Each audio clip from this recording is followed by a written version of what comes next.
In the wake of the protests in Iran, the oldest son of the former Shah has linked up with young activists to establish an alliance against the Islamic Republic. Reza Pahlavi, currently touring Europe, told Euronews what he wants from the West: help his compatriots dodge the regime's internet suppression, funding long labor strikes, and to sanction the Islamic Revolutionary Guard. By further adding pressure on the regime by sanctioning the RGC and stating it as a terrorist organization, could bring even more abilities to freeze their assets, which is certainly a big chunk, and also it will at the same time create an element that will make it even more likely for defections to occur.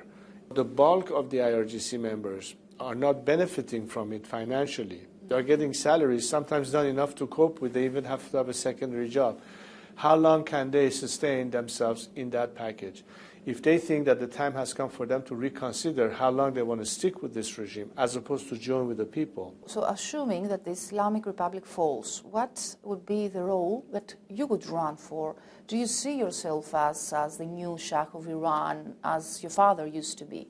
It's not a matter of what position I end up with, nor am I running for any office. However, my role is very important in terms of the political capital that I enjoy, to bring as much solidarity on a common mission that drives us to manage the period of transition towards the formation of a constituent assembly, which is the only vehicle through which people's representatives will have to make all the decisions necessary in adopting a new constitution, debate the content of the future system, to be finally ratified by means of a referendum. You know, it is said that one day in the past, the Western countries, actually fearing that Iran could become a superpower, pulled your father from the throne. Do you share this view? We know one thing, from our domestic perspective, that Iran could have been a South Korea.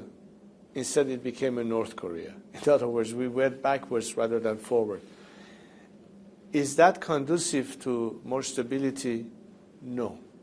Is Iran weakness something that has contributed to more safety or economic interest, or has actually been the reverse?